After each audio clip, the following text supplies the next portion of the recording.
ساری قومیں تو مسلمانوں کے اوپر ٹوٹ رہی ہیں، کبھی مسلمانوں کی بے عزت کی جا رہی ہے، کبھی انہیں ذلیل کیا جا رہا ہے، کبھی انہیں رسوا کیا جا رہا ہے، کبھی ان کے بچوں کو قتل کیا جا رہا ہے، کبھی ان کے عورتوں کے ساتھ بدسلوکی کی جا رہی ہے، کبھی معصوم بچوں کے خون سے اپنے ہاتھوں کو رنگا جا رہا ہے، کبھی مسلمان بستیوں کو جلا دیا جا رہا ہے، اندر پٹاخے پھوڑے جا رہے ہیں، کہیں پٹاخوں کی آواز آ رہی، کہیں ڈیجے کی آواز آ رہی، اور اس کے پیچھے پیچھے ڈانس کرنے والے کوئی غیر مسلمان دکھائی دے۔ جن مسلموں کا روح اور دبدبہ اتنا ہونا چاہیے کہ ان کے اشارے پر پوری دنیا ناچنی چاہیے، آج یہ ناچنے والے خود ناچے۔ اللہ ہدایت نصیب فرمائے کہ جس شریعت کا نام لے کر کے، جس دین کا نام لے کر کے یہ ساری چیزیں کی جاتی ہیں، اللہ معاف کرے جس کو شریعت کا کہیں سے بھی ذرہ برابر میں تعلق نہیں، اور یہ ساری چیزیں جانتے ہیں کہاں سے آئی ہے؟ یہ اصل چیز کو چھوڑنے کی وجہ سے آئی ہے، اصل چیز کو چھوڑنے کی وجہ سے یہ سارے کے سارے خرافات شریعت کے اندر داخل ہو جاتے ہیں۔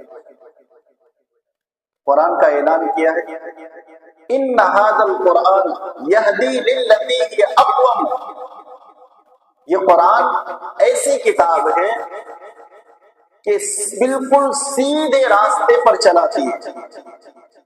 ایک سمپل سی مثال، ایک چھوٹا سا بچہ ہے، باپ اپنے بچے کے کمسن بچے کا ہاتھ پکڑ کر کے چلاتا ہے تاکہ میرا بچہ راستے کی ٹھوکر سے بچ جائے اور منزل تک پہنچ جائے۔ قرآن یہ اپنے ماننے والوں سے اعلان کرتا ہے، ان ھذا القرآن یہدی للتی ہی اقوم، اے میرے ماننے والوں مجھے مضبوطی کے ساتھ تھام لو، پکڑ لو، میں تجھے راستے کے ٹھوکر سے بھی بچاؤں گا اور منزل تک پہنچا دوں گا۔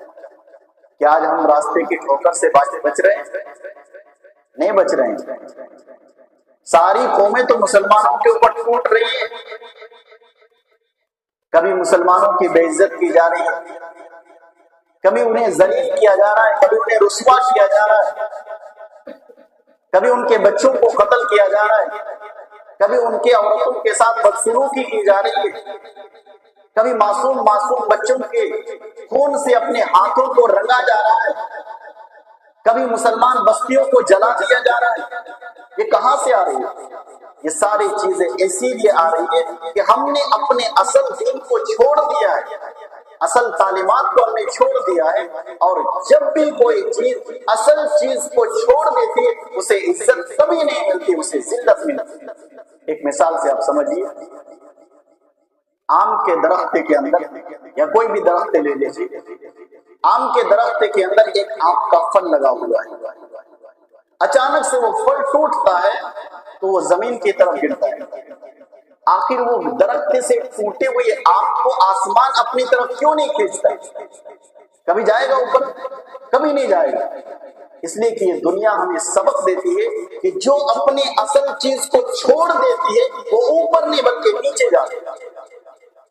اس بات کو ذہن میں فٹ کر لیجیے کہ جو بھی چیزیں اپنے اصل سے چھوٹ جاتی ہے اسے عروج حاصل نہیں ہوتا ہے، وہ بلندی کو نہیں جاتی، وہ اوپر کو نہیں جاتی، اسے ذلت اور رسوائی اور پستی کے اندر جانا ہے، اسے ذلیل و خوار ہونا ہے۔ بس یہی ایک مثال ہے مسلمانوں کی کہ ہمارا تعلق جب تک مضبوط تھا، قرآن سے رشتہ ہمارا جڑا ہوا تھا اور ہم قرآن سے جڑے ہوئے تھے، اللہ کی قسم کوئی آنکھ دکھانے کی ضرورت نہیں کر سکتا۔